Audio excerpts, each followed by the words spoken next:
ang inyong tulay sa himpapawid ng serbisyo publiko. Ang Presidential Broadcast Service, Radyo Pilipinas, Radyo Publiko. Radyo Pilipinas. Radyo Publiko. Kinilala ng pang-international at prestigyosong Asia Pacific Broadcasting Plus Awards 2025 para sa kategorya ng Government Streaming. Ito ay dahil sa epektibo nitong pagsasanib ng mga tradisyonal na media tulad ng telebisyon, radyo at print para masabayan ang mabilis na pag-inog ng mundo ng digital at social media tungo sa mas epektibong paghahatid ng mahahalaga at napapanahong mga impormasyon sa mamamayang Pilipino. Kinilala rin ang Radyo Pilipinas dahil sa patuloy na pag-akyat ng rating. Ngayon ay matatag sa pang-4 na pwesto sa Mega Manila ayon sa pinakahuling Nielsen Radio Audience Measurement Survey. At sa social media, nakamit ang mahigit 2,000% pagtaas ng bilang ng mga sumusubaybay sa Radyo Pilipinas page sa unang bahagi ng 2025. Patunay ito na ang inyong Radyo Pilipinas, Radyo Publiko ay tunay na kaagapay ng inyong pamahalaan sa paghahatid ng serbisyo sa mga mamamayang Pilipino. Mula sa aming lahat, sa ngalan ng inyong pamunuan at mga kawani ng Presidential Broadcast Service, kasama ang inyong mga himpilan ng Radyo Pilipinas sa buong kapuluan, maraming salamat po sa inyong lahat, sa inyong pagtangkilik at pagkilala. Radyo Pilipinas. Radyo Publiko.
Yes, mga ikana may adlaw ka natong tanan ug welcome diri sa tumalaguban sa tuntunan manong tabayan sa Radyo Pilipinas. Kauban ninyo Armando Fenekito mga igala. Yes, mga igala no, kamusta? Okay ba batang tanan diha karong panahon na mga katambayan no? Yes, mga katambayan. Still nagapot ano sa ato ang New Year phase mga katambayan kun asa ato ang mga ato ang mga is mo pag kuan pa no tawag gani bago pang sa tawag na kanang bago pa nag-adjust pa charing adjust mo adjustment no kapila ra man to kasi mana ang kuan pila kadlor tong bakasyon bitaw mga katambayan ay anyways yun na sa pagsugod sa tuig mga gala na so nanay mga target ang ato ang mga ahensya sa gobyerno kung unsa na ang ilang priority no for this New Year mga katambayan okay of course no bago naman po ng kuno lahi na po nga matang sa kuno nga i-focus sa pagpanerbisyo mga igala no like sa to kapulisan mga igala no although kapila na mga nga more on dira lang mga sila sa pag patuman sa law enforcement and sa to ang security no dinha sa to diri sa to ang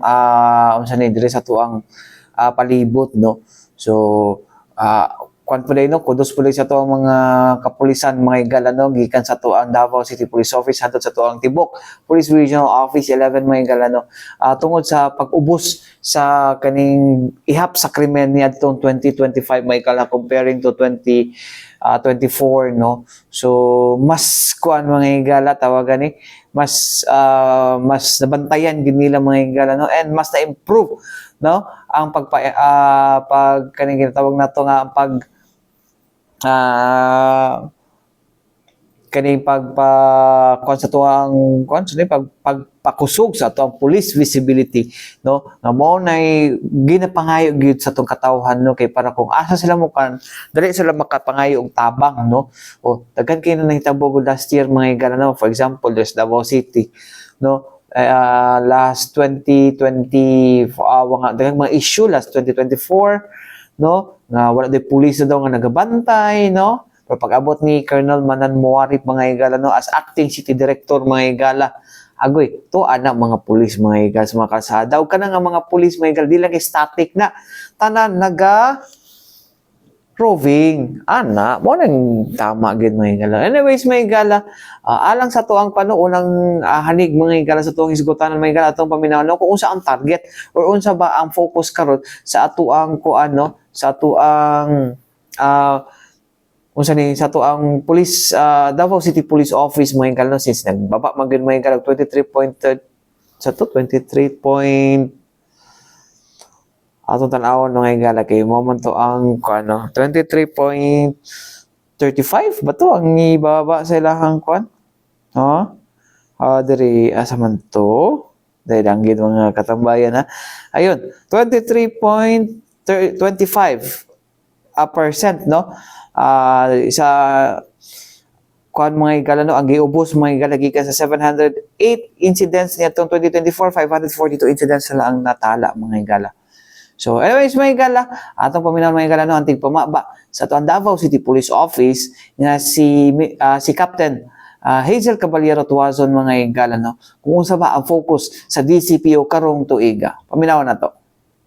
Pero ma'am, saan yung ang target na mas pababaon pa karong 2026? Yes, sir. With the statement lang yatag sa ato ang City Director, sir, no, na mas paningkamutan pa sa Davao City Police Office na mukunod pa ang ato ang 8 focus crimes. With the help na siya, sir, kanunay, sir, sa operations sa kanan, sir, ng public community. But ang ato ang focus din, sir, no, number 1 siguro is rape. Hate yun na sa ato ang City Director, sir, ang kaso nga rin. O yun na ato ang number 1 focus, top priority. One of the top priorities sa Davao City Police Office na ikunod pa ang data nato sa rape. Do dili siya ingon nga number 1 sir no, sa ato ang tulo ka mga nagbaba rape and robbery. Pero isa na siya sa ato ang top priority sir. Kay kung ato bang kung pasagdahan na siya sir, basin mas mulubos sir for 2026. Mo nang one of the focus nila to ang rape nga kaso diri sa ato ang siyudad sa Davao sir nga mas makunod pa through the help sa ato ang mga barangay officials and pag-sentence sa ato ang Oplan kilos. Oplan kilos meaning to say sir sa mga tao nga ipalayo nato sa mga kaso nga rape and those individuals na possible na suspect for the crime nato sa ato ang kaso sa rape diri. Dili lang ang Davao City Police Office siguro sa mga dili gusto nga mag-logo ang ato ang data sa ato ang rape cases diri sa atong siyudad sa Davao. Tanan siguro ta mo nang mahangyo lang sa Davao City Police Office kung may mga rape incidents sa inyong mga lugar, dili nato pasagdan kung nato information, knowledge with the rape incident, kung pwede i-inform dahil ng ato ang kapulisan para matagaan nato action, solution, patagaan nato justisya ang mga kabataan nga na-rape. Kay nanahitan ana dili gusto magpa-record kay maulaw gasto no ato na ipaniguro nga kanang kaso nga rape is confidential, dili na siya ipubliko and walay bayad kung magtataw kaso ana sa korte sir no na atay prosecutor na mahalo sa mga cases and masis po rin ato ang mga WCPD officers sa mga maintain police stations.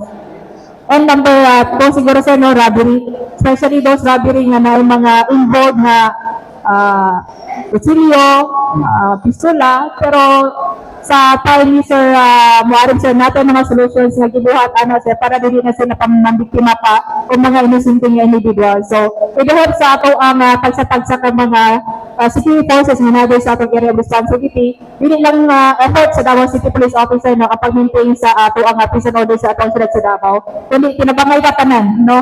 When it comes to prison order, involved di dapat ang tanan, dili lang ang mga uniform personnel. So dili pa mayon nga ilaman ng trabaho, dili na siya sakto no. Dapat kitang tanan matag-usakan nato involved ka when it comes to prison order, kita para may makabenepisyo.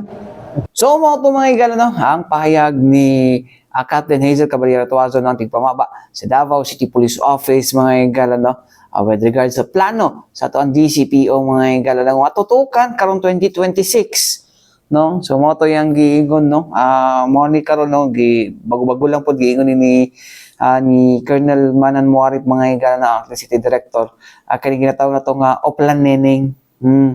Kung asa mo to no, yang giingon focus siya sa pagpakgang or pagpaubos aning rape cases mga higala no, nga dili mas muubos pagid ni mga higala no kining rape cases mga higala no kay katong kuan man gud mga higala kung ato ang subayon mga higala ni atong katong 2024 mga higala alde ang rape cases na to mga higala ni baba siya karong panahon no asa naman to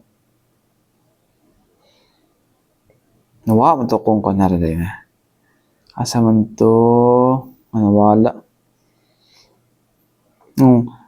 ato karon ha ato sa panubayan mga asa ni atong panubayan sa ning kuan no ni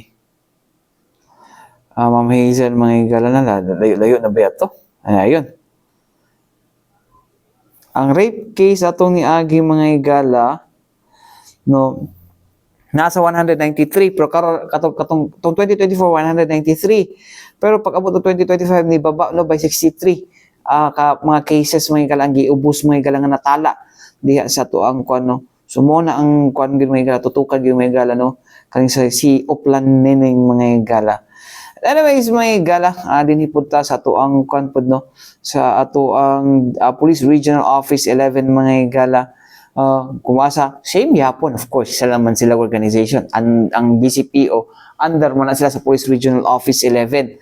So itong under sila sa Police Regional Office 11 nagila sila kanang kuan yun good no mo gid lang nagila sila sundon pud gid ana no. So anyways mga higala, ang kuno to mga kala ang di baba po itong crime rate sa crime incident sa 8 focus crimes mga higala no this Davao region mga higala gikan sa 2015 yadtong 2024 nahimo na ang 1,443 o dunay 29.61% na pag-ubos sa kuno sa milabayng unsa ni ang kuan gyapon mga higala dunay dako nga kung percentage ang istoryahan andun ay pinakadako kapag ubos kay ang robbery no dunay 42.61% mga higala no ang kanang mga higala comparison gikan sa 176 nitong 2024 karong tuiga ay katong 2025 anan lang sa 101 pero ang kung in terms of volume of crimes nga gibaba mga higala ang rape gihapon mga higala no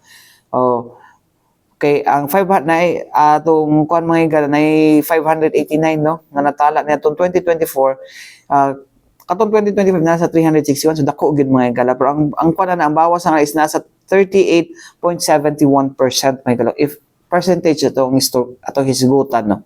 So anyways mga higala atong paminawon mga higala no kung unsa ba ang i-focus karon sa tuang Police Regional Office 11 mga higala no with regards sa maong hisgutanan mga higala sa atong seguridad mga higala o pagpatuman sa atong balaod dinhi sa Davao Region mga higala o tibok Davao Region mga higala no. So anyways mga higala paminawon nato mga higala no si Major ang atong tigpamaba sa Police Regional Office 11 na si Major Catherine De La Rey. Paminawon nato Priorities na to sa PRO 11 taong 2026. For 2026, gusto na ito ma-maintain na mas nagbaba pa gani ang day focus crime. Kay kung tanagi dis sa tanawon nimo ang January to December 2024 compared nimo sa January to December 2025. Nagbaba tanan ang 8 focus crime except sa carnapping na vehicle ay pantay lang siya for incidents. The rest is nagbaba. Ang gibaba niya is 29% or 601 incidents. And then ang pinaka nibaba yun sa iyaha kay ang crime sa rape kay niubos siya o 38%. And then, ang nisunod sa iyaha kay ang case sa robbery, kanya ang ikatulo ang motorcycle carnapping. So, gusto sa ato regional director, kung dili manggaling pa, mas mababaan atong maporsyento, at least mapantayan man lang nga wala nag-increase ang pay focus crime. How about other mga kuan ma'am no mga high profile cases na arestohon diri sa Davao Region na ba yung mga imag-ana nga mga kuan no lihok for PRO 11? For arrested wanted persons, padayon nato na kung ano kay naman tayo ginatawag na kanila sa Sacleo. So sa Sacleo, under na din ha ang operations against illegal drugs, operations sa use firearms, appeal din ang operations against illegal gambling and operation sa arrest of wanted persons. Whether high profile or dili, ginagawa na siya, gina-implement based po na sa mga na-receive po nato ng mga warrants of arrest. So kung warrants of arrest, implement din na mo na either high profile, balik ko na kung either high profile or dili kay gina-rate po po yan niya no? Gina-follow up sa national headquarters sa number of arrests na mo. Labi na sa mga kanang high value target or kato most wanted persons. Okay, thank you, ma'am. So, mga ito mga higala, no? Ang pahayag ni Major Catherine de la Rey, mga higala, ang tigpamaba sa Police Regional Office 11, mga higala, no? So, kato, no? Habulo nila ang mga wanted persons, most wanted persons din hiyapon sa kuwan. Pero apil ba si kuwan na to?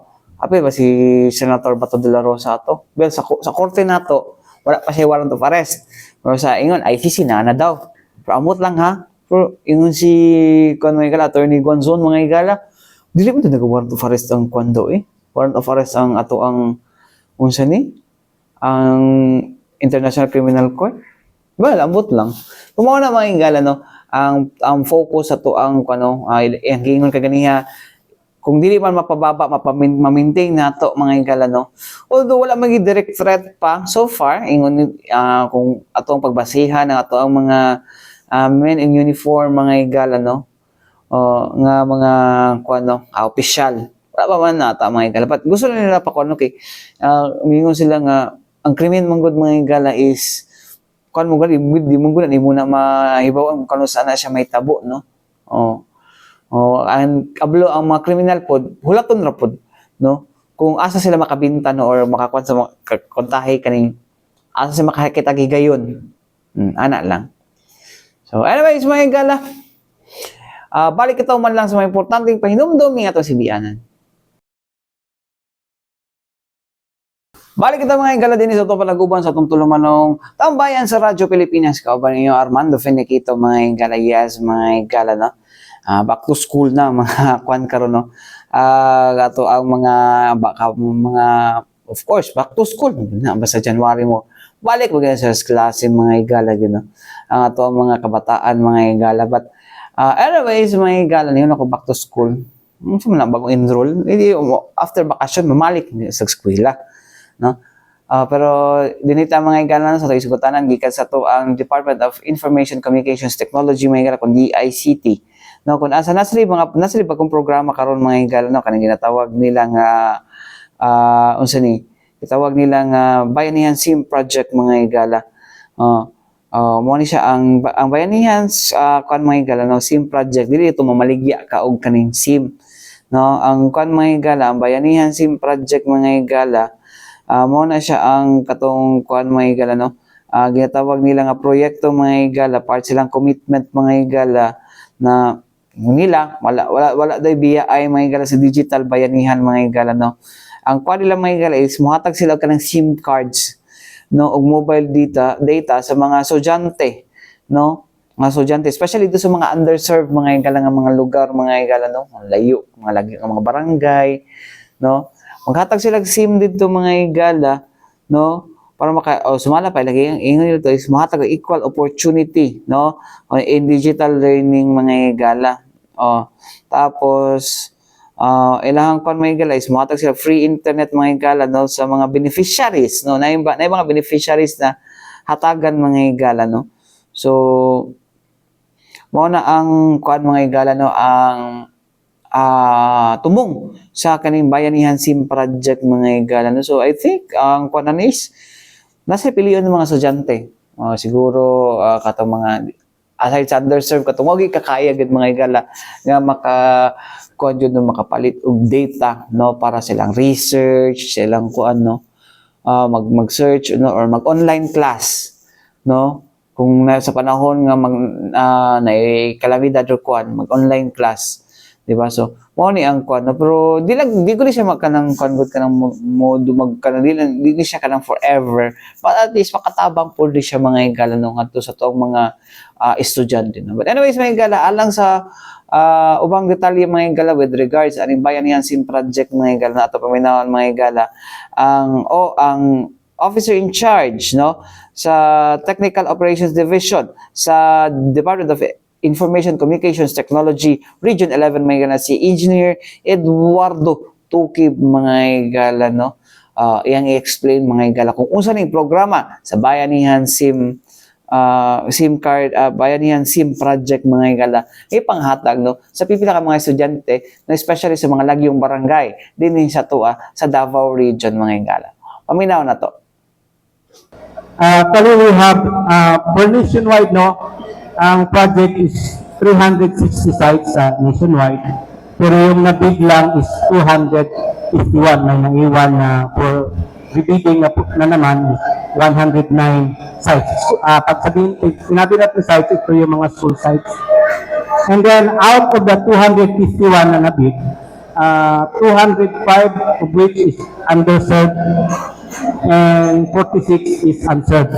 So, yung sa mga underserved, ito yung i-optimize ng mga mobile network operators para magkaroon ng magandang signal. And yung sa unserved, magpo-construct ang mga mobile network operators para dito. So, 251 of the 251, 21 sites yung sa Region 11. Out of 21, 9 yung underserved. So yun yung uunahin natin kasi nandoon na yung sites, nandoon na yung mga cell sites. So yun yung uunahin natin na i-distribute yung SIM cards. So we have tentative schedule for distribution. This will be on January 20. But we are still ongoing coordination with our partners, especially the DepEd and DSWD, who will be providing us the list of the beneficiaries. So, yun, I follow up si Armando. Okay, sir. Go ahead. Sir, good morning. Follow up muna ako, sir. Saan lugar po sa Davao Region po? Okay. Target na distribution. I have this list. So, sa Davao de Oro, mayroon tayong Awao Elementary School. Number 2 is Napnapan National High School.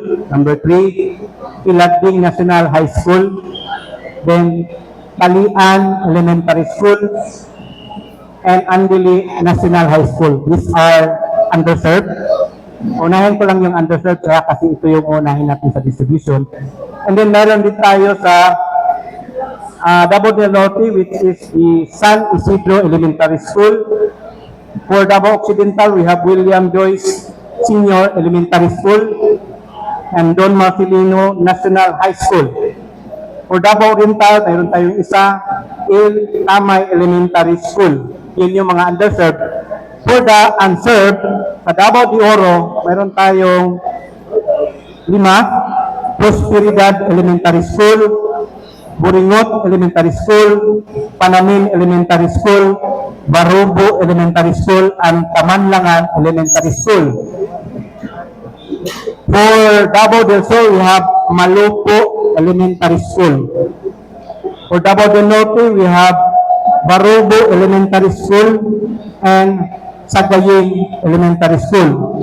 For Davao Occidental, we have Hardin Joyce Integrated School, Talian Elementary School, Julian M. Torado Elementary School, and last for Davao Oriental is Maragatas Elementary School.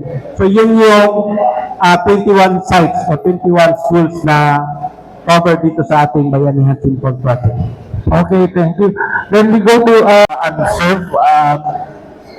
Tatayin ba sila ng towers? Yung mga network operators natin, sir, Smart and Group. 21, sir, Smart and Group ang providing natin.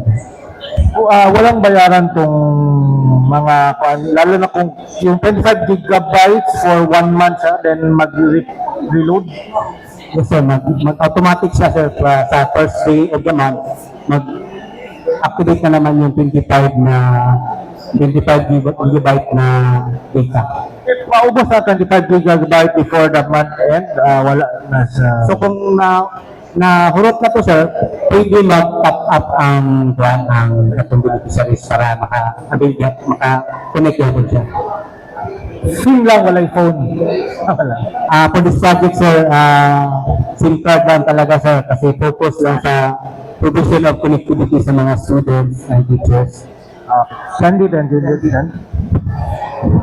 So, tanong ko lang, can you make us understand? Kasi if we provide them with SIM cards, the question there is, how about those students living in remote areas na palisuray ang signal? Do they have a fiber solution, satellite solutions? For this project ma'am, doon lang sa service coverage areas ng mobile network operators yung signal. So, na-survey naman ito ma'am. So, lahat ng beneficiary doon lang sa isang location within siguro mga 3 to 5 kilometers within the tower ang maka-avail ma'am. So, talagang gagana yung sensor sa internet. Yes ma'am, before sa implementation ma'am, may mga survey na kami ginawa to validate kung okay ba yung signal. And we are continuously monitoring naman ma'am after the distribution. We will be receiving feedback sa ating mga beneficiaries para ma-inform din namin ang mga in-notes mo. Okay, so naisang naman malaman the details and the qualifications para niyo po na determine the 9 underserved these locations, the qualifications. Paliwaw ang sa schools ma'am, DepEd ang nag-identify ng mga schools for this project. So, pinawag ng Manila. So, ito na yung resulta. So, actually, DepEd yung nag-identify ng mga site. Okay, so thank you. Sir, okay ma'am, Police Major Kathleen Delaroy. This project one is good for 12 months. So, 12 months na mayroon silang 25 gigabyte na data. Once na-activate na yung SIM. Pero ano siya, sir, pwede ba sila mag-renew for next year, for the availance, or like, per student is 12 months lang sila maka-avail sa tuwang free na kaming data for sa SIM. So, right now, ma'am, wala pang info kung may renewal ba. But hopefully, merong, i-assist pa yung project mo kung how far has the project benefit our project. Sir, I'm just curious lang din po, since we are, if ever naisob ihatag natin sa mga 40s beneficiaries, kung saan ni sir ihatag sa ilahang mga anak, or would it be given to the parents po ba? Yes, ma'am. Sa 40s beneficiary, including parents and mga bata mo, the DSWD will be providing the beneficiary. Sila yung mag-validate, sila yung mag-seal mga beneficiaries. Sir, are we, ano na lang po, sir? I'm just, ano lang po. Pero, not all children, mong good sir, in far-flung areas have phones. How will they be able to benefit from this po, considering na wala sila yung cellphone ng uban? I mean, not all, but some. Wala sila yung cellphone. How will they, do we have plans po ba nga siguro in the near future, apart from providing the SIM, we could provide maybe mobile phones to them po ba? Or are we connecting with other agencies for this po? Okay. For now, ma'am, ang DICT, merong Techword Center na pwede nila puntahan kasi yung sa Techword Center natin, ma'am, meron tayong equipment at meron din tayong connectivity. So kung wala talaga silang ma'am, doon na lang sila sa ating mga Techword Center kasi as I've said, this project focus lang sa pagbigay ng connectivity at walang kasamang devices. So, maybe, hindi natin alam later kung may project na ganun ang DICT. How much will this cost the government? Wala akong ma'am, idea kung how much. Kasi centrally procured ito ma'am. Central office ang nag-procure. And then, kasi sa amin, for coordination and implementation. So, ano po 5G ang SIM? 5G capable ang SIM? Data capable lang sir. Bali, compatible siya sa data. Yun lang ang requirement sir. So, ang speed niya, kuha lang siya sa speed. Ang lang sir is mga mobile network operators, they will ask to upgrade or optimize sa mga sites na kabilang dito sa mga sa mga schools. So they have to upgrade na hindi dapat walang internet kasi hindi magiging successful yung implementation. Yun yung parang arrangement na we have to upgrade cell sites in order for the students to connect the internet. So mga ito mga igala, no? Ang pahayag ni Engineer Eduardo Tukib mga igala, no? Ang officer in charge sa Technical Operations Division sa Department of Information and Communications Technology sa Davao Region mga katambayan. So mo to ang ingon niya, no? Mo to yung explanation mga igala na nato. Ang mahatagan ato mga igala, yung sumala pa niya is na ay sa Davao del Sur, no? Nato yung mga unserved mga igala, no? Davao de Oro, Davao del Sur, kaning ko, no? Na dodori kanang mga underserved lang mga igala, no?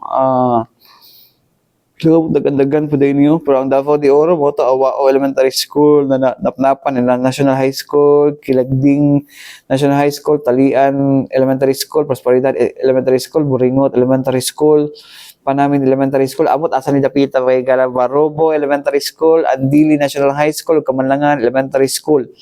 Mo na yung ang mga kwara nga mahatagan mga igala, pero amot lang kay mamili mo to DSWD nga magkuan mga igala, makikuan sila sa DSWD. Sa Davao del Sur mo ang Malupo Elementary School, Davao del Norte San Isidro Elementary School, Barobo Elementary School, asa pito dagan na Barobo o katong isa sa Davao de Oro, isa Davao del Norte. Tapos na po sa Gayan Elementary School, sa Davao Occidental Mong William Joyce Senior Elementary School, Don Marcelino National High School, Hard and Joyce Integrated School, Kalian Elementary School, Julian Torado Elementary School. Sa Davao Oriental mga igala mao ang Tamay Elementary School ug Maragtas Elementary School. Kato sila mga igala underserved ug unserved to sila nga mga eskwelahan mga igala nga mo ay hatagan sa maong proyekto mga igala. So with mga igala in the world na nanata sa digital era mga igala, no, kailangan nato nga halos tanan na sa internet mga igala, no. And kung sa una mo asa lang ta kay Google, karon na anay ChatGPT o Gemini, no. So kinahanglan pud nga moapas pud gini nato mga kuan, no, especially sa mga lagyo nga mga lugar mga igala. Kailangan gyud sila nga matutukan pod, no, sa ato ang gobyerno pod mga igala, no, in terms of kanang giving learning mga igala for this kuan mga igala, no, nga makaapas, no. Kuya ba kasagaran mga igala kanang sa mga lagyo nga mga kuan mo bina kasagaran mga bright. Honestly speaking, mo na sila kasagaran mga bright. Abot ala sa kuan mga igala magnganga ka na pag sila na ang most kuan storya. Although mayngon ta nga kanang advantage na nasa syudad, no, nasa urban areas kinatanan dira facility. But in terms of kaning kakugihan o kaning the way sila maguna mas kuyaw na ng mga nasa lagyo ng mga lugar mga igala. So ayaw gyud ninyo kumpiyansa gyud mga igala. And good thing mga igala, no, maski kuan ano ma-equalize na to gamay mga igala, no, ang kaning kuan sa information mga igala, no, through this Bayanihan SIM project sa tuang Department of Information and Communications Technology. So, mga ito mga higala, no? Anyways, mga higala, mga ito naglangkop sa to ang hisgotanan. Karong adlaw mga higala. I hope damo yung mga natun anong nakutlo mga higala. Og na, kuan po mo mga higala, no? Naging aware, naging inform mo mga higala sa programa sa to ang gobyerno karong panahon ng mga higala. No? Anyways, mga higala, wala tayo gumara sa ngalan sa Tibok Persa, sa DXRP Radyo Pilipinas, Radyo Publiko Davao mga higala. Ako yung nakauban, Armando Feniquito. Alang sa tambayan sa Radyo Pilipinas, hangtod sunod na usab, daghang salamat o maayong adlaw kanatong tanan.